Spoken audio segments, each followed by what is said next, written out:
নেককার ব্যক্তি যখন এই তিনটা প্রশ্নের সঠিক জবাব দিতে পারবে,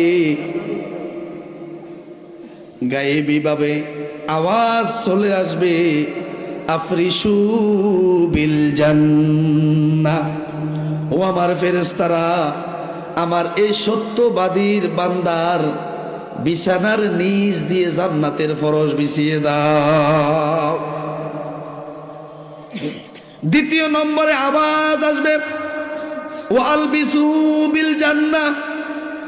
দ্বিতীয় নম্বরে আওয়াজ আসবে, ও আমার ফেরেশতারা শোনো, আমার এই সত্যবাদীর বান্দার শরীর থেকে দুনিয়ার মূল্যহীন এই কাপড়টা খুলে দিয়ে আমার জান্নাতের মূল্যবান পোশাকটা পরিয়ে দাও।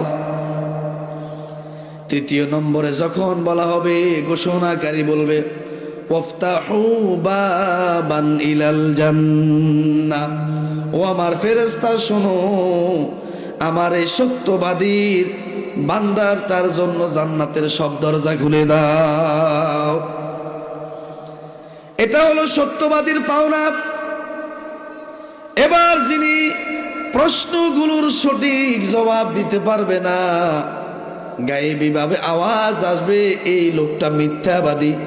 কারণ এ দুনিয়াতে অসংখ্যবার শুনেছে তার রব আল্লাহ, এই দুনিয়াতে অসংখ্যবার শুনেছে তার দিন ইসলাম। এই মিথ্যাবাদী দুনিয়াতে অসংখ্যবার মুহাম্মদ সাল্লাল্লাহু আলাইহি ওয়াসাল্লামের নামটা শুনেছেন, কিন্তু দুনিয়া থেকে নেক আমল না করার কারণে আজকে তার জবান দিয়ে কথাগুলো বের হচ্ছে না। তখন আওয়াজ আসবে, ও আফরিশু বিল জাহান্নাম। ও আমার ফেরেশতারা শোনো, এই মিথ্যাবাদীর জন্য তার বিছানার নিচে জাহান্নামের আগুনের বিছানা বিছিয়ে দাও। দ্বিতীয় নম্বরে বলা হবে, ও আলবিসু বিল জাহান্নাম। ও আমার ফেরেশতা শোনো, এই মিথ্যাবাদীর শরীর থেকে দুনিয়ার পোশাক খুলে জাহান্নামের শাস্তির পোশাকটা তাকে পরিয়ে দাও। তিন নম্বরে বলা হবে, আফতাহু বাবান ইলান নার।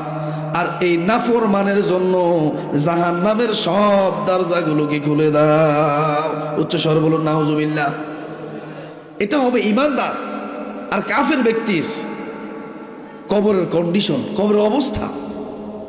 কবরে ঈমানদার ব্যক্তির সাথে আচরণ কেমন হবে, আর কবরে কাফের ব্যক্তির সাথে যারা নাফরমানি